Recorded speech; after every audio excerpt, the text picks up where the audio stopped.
Hello and welcome to another edition of App Marketing Conversations. I am Ryan Morrell with GameHouse. As always, I'm here with Ian Sefferman of, is it just Tune or it's Mobile Dev HQ by Tune? Either way, yeah, we'll go with the latter. Okay, cool, Tune. And Roby Ganguly from Apptentive. So today we're going to talk a little bit about this is a continual theme with App Marketing Conversations, and it's a continual theme in the app marketing news is just the rising costs of user acquisition.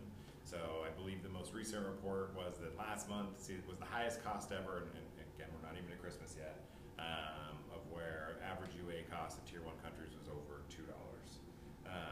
So what initial reaction to A, the price, and B, kind of just the trend of it's always going up? I think at this point I've stopped being surprised. I'm mostly just interested in like the pace, and it seems like it's pretty healthy growth every time they come out with these numbers, and it seems like more people must be making more money, or maybe they're chasing. I don't know. What's like? Do you think they're chasing? We were talking about this a little bit before. And they might be. I mean, it's hard to tell because I think despite the fact that there has been top line growth of the actual number of users, that doesn't mean there's top line growth in the actual number of people who pay a lot. And there's kind of maybe there's more noise in users, and so you gotta acquire more to find the really good ones. Maybe. I mean, whether or not they're chasing, I think it's my guess is that on the whole they're probably not, right? Like there probably is a subset of people who are, but the vast majority of these folks are probably doing this with some basis of reality in there, right? I think what's potentially interesting about this is that at these prices, we are effectively knocking out whole categories of app developers and publishers that can profitably do UA, at least performance-based UA, right? Mm-hmm. Like I don't see how any advertising-driven apps can really manage to sustain these prices. I also don't see how most brands could afford to do this from a performance base. They could do it from a brand base, but I think we're starting to price out a bunch of people that it's interesting. Yeah, that is interesting. So one of the things we talked about, and Ruby, I know you're hot on this in the previous segment, is e-commerce. And so how do you think e-commerce companies feel about the rising cost of UA, and when do we see, because right now it's being driven by mostly games. Right. But I would assume that the lifetime value of an e-commerce user is much higher. So where's that? When do those paths cross, and what happens? So I mean, I think one of the questions I have is like, what is it by vertical, right? So I'm not hearing from e-commerce providers that they're spending tons on UA in the first place. They have other channels to distribute, and when they are, they're not really complaining about the price. That doesn't mean that they're not paying $2. I don't ask them on a regular basis like exactly what their cost is, but I think they're competing with different people. Mm-hmm. So part of it's that, but part of it is like they're already well in the black. A lot of the e-commerce providers are well in the black. They have customers open up their app and spend $57 on something like that. So I don't think they have price sensitivity either. Yeah. If they've started to generate revenue through the app, I think they're like, okay, this is a place where consumers are going. So the one thing that I would say that I think a lot of those folks, not a lot, some of those folks that I've spoken to have expressed concern about is still there is no real intent-driven, large-scale intent-driven channel for them to go through, right? So like travel providers, a lot of e-commerce providers just basically build their business off of AdSense, right? AdWords, and knowing that somebody searching for white Hanes socks is really likely to buy white Hanes socks. Yeah.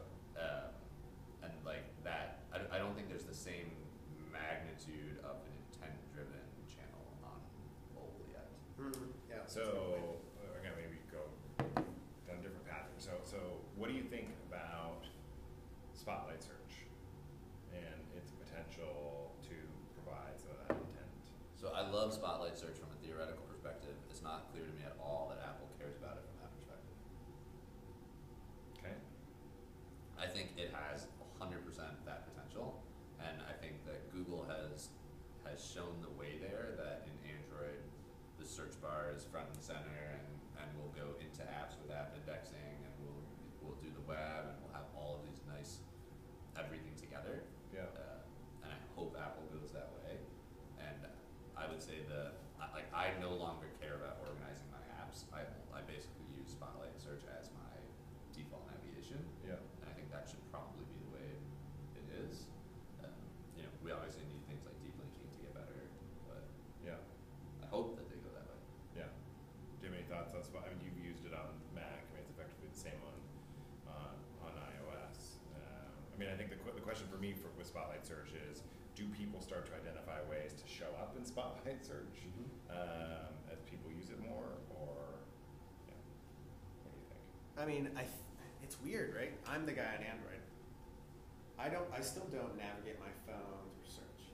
Like, I will go pick out apps. I definitely don't only interact with it that way. And I'm trying, because as you were talking about this, I was trying to think about if I'd ever gotten dropped into an app and then conducted some commerce through it. And I don't think I have, but I'm not interacting with my phone that way.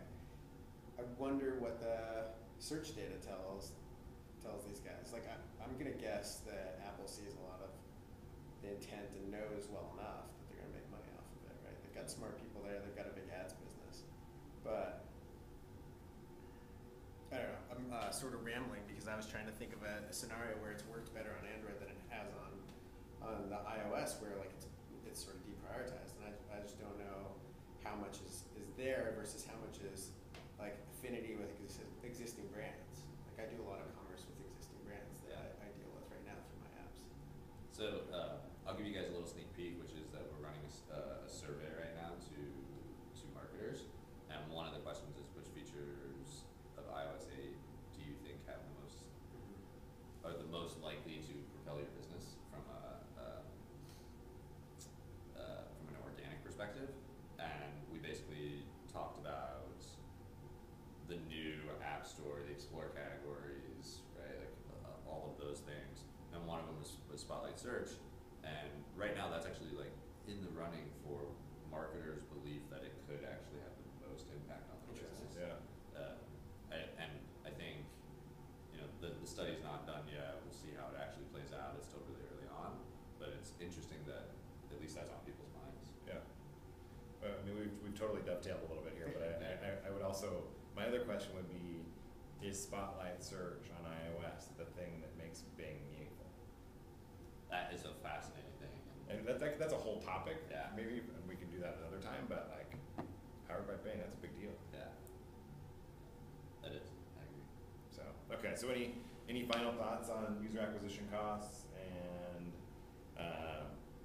what's going to happen over the next 3 months? What are we going to talk about the next time we talk about this? Oh, well, we'll be past the holidays, so it'll be even more expensive. Most expensive holiday ever. The headlines are all going to be most expensive holiday ever for user acquisition. And I mean, I think that we are getting a lot more of this. Do your math.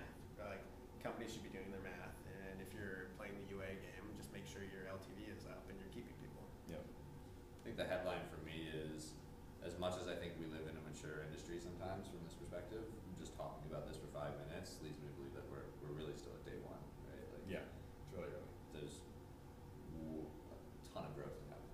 Yeah. Cool. Okay, well, thanks very much, guys. Make sure to watch the other segments from Ian and Roby. Like this video, subscribe to our channel, and share it with your friends.